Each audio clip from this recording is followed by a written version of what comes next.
नमस्ते दर्शकों, हमारे चैनल में आपका फिर से स्वागत है। आज हम आपके लिए देश की आजादी से जुड़ा हुआ एक रोमांचक कहानी लेके आए हैं।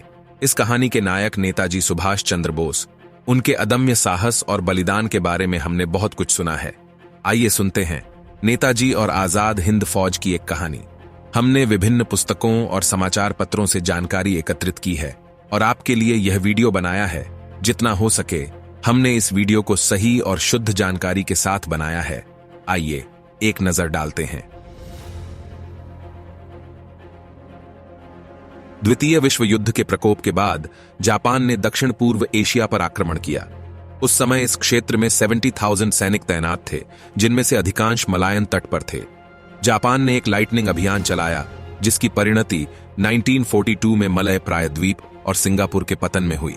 अकेले सिंगापुर अभियान में 45,000 भारतीय युद्ध बंदियों को पकड़ लिया गया।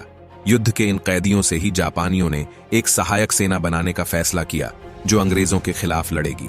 मलय अभियान के दौरान पकड़े गए ब्रिटिश भारतीय सेना के एक पूर्व अधिकारी मोहन सिंह के तहत पहली आईएनए का गठन किया गया था। युद्ध शिविरों के कैदी की स्थिति, साथ ही सामान्य रूप से अंग्रेजों के खिलाफ आक्रोश, युद्ध के कई स्वयंसेवकों को भारतीय राष्ट्रीय सेना में शामिल होते देखा गया। इस पहल को इंपीरियल जापानी सेना और दक्षिण पूर्व एशिया की जातीय भारतीय आबादी से काफी समर्थन मिला।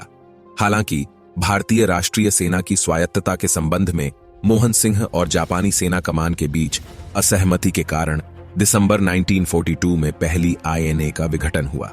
हालांकि मोहन सिंह ने अपने कार्यों के माध्यम से जापानी सेना कमान को नाराज कर दिया था, फिर भी उन्होंने दूसरी भारतीय राष्ट्रीय सेना बनाने पर सहमति जताई। मोहन सिंह ने खुद सुभाष चंद्र बोस को नेतृत्व की भूमिका के लिए सिफारिश की थी। एक प्रतिबद्ध राष्ट्रवादी के रूप में उनकी प्रतिष्ठा दक्षिण पूर्व एशिया के भारतीय प्रवासियों और शाही जापानी सेना दोनों के लिए जानी जाती थी। जैसे वे सुभाष चंद्र बोस के नेतृत्व वाली एक राष्ट्रवादी सेना के विचार के प्रति अधिक खुले थे। भारत में सुभाष चंद्र बोस की गतिविधियों ने ब्रिटिश अधिकारियों को उन्हें कैद करने के लिए मजबूर कर दिया था, लेकिन वे बच निकले और 1941 में बर्लिन पहुंचे। हालांकि जर्मन नेतृत्व उनके कारण के प्रति सहानुभूति रखते थे, लेकिन लॉजिस्टिक समस्याओं ने उन्हें अंग्रेजों से लड़ने के लिए सेना जुटाने की उनकी खोज को कोई समर्थन देने से रोक दिया। हालांकि जापानी उनका समर्थन करने के लिए तैयार थे और उनके व्यक्तिगत निमंत्रण पर सुभाष चंद्र बोस जुलाई 1943 में सिंगापुर पहुंचे, जिसे दूसरी भारतीय राष्ट्रीय सेना के रूप में जाना जाएगा, जिसे अब इसके वैकल्पिक नाम आजाद हिंद फौज के नाम से जाना जाता है। सुभाष चंद्र बोस के आजाद हिंद फौज की कमान संभालने के बाद आईएनए में शामिल होने के इच्छुक स्वयंसेवकों की बाढ़ आ गई थी। हालांकि सुभाष चंद्र बोस आईएनए के लिए जापानी सेना के अधीनस्थ बने रहने के लिए सहमत थे, लेकिन उन्होंने इसे ब्रिटिश साम्राज्य से भारत को मुक्त करने के अंतिम लक्ष्य की पूर्ति के लिए एक आवश्यक बलिदान के रूप में देखा। आजाद हिंद फौज ने ऑपरेशन यूगो 1944 में ब्रिटिश भारत के खिलाफ जापानी अभियान में भाग लिया। हालांकि आईएनए ने ऑपरेशन के शुरुआती चरणों के दौरान शुरुआती सफलता देखी, लेकिन उन्हें इम्फाल की लड़ाई और कोहिमा की लड़ाई 4 अप्रैल 1944 को लड़ी गई के दौरान पीछे हटने के लिए मजबूर होना पड़ा, जिसमें जापानी सेना के हाथों विनाशकारी हार देखी गई ब्रिटेन का। इस रिट्रीट में आईएनए ने बड़ी संख्या में जवानों और सामग्री को खो दिया। कई इकाइयों को भंग कर दिया गया था या अब गिरावट वाली जापानी सेना के नए डिवीजनों में इस्तेमाल किया गया था। द्वितीय विश्व युद्ध में जापानी हार के बाद आईएनए के अधिकांश सदस्यों को अंग्रेजों ने पकड़ लिया था। सुभाष चंद्र बोस खुद पकड़े जाने से बच गए और सितंबर 1945 में ताइवान के पास एक विमान दुर्घटना में उनकी मृत्यु हो गई। आईएनए के जीवित सदस्यों पर राजद्रोह के लिए ब्रिटिश औपनिवेशिक सरकार द्वारा मुकदमा चलाया जाना था। ट्रायल लाल किले पर होंगे।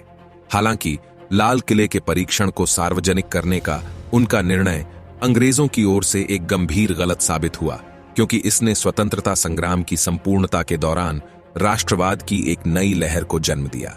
भारतीय आबादी ने उन्हें एक साम्राज्य के गद्दारों के बजाय स्वतंत्रता के लिए लड़ने वाले देशभक्तों के रूप में देखा, जिसके लिए वे कभी लड़ना नहीं चाहते थे। मुकदमे की प्रगति ने ब्रिटिश भारतीय सेना के भीतर भी विद्रोह को जन्म दिया। सबसे उल्लेखनीय रॉयल इंडियन नेवी का विद्रोह था।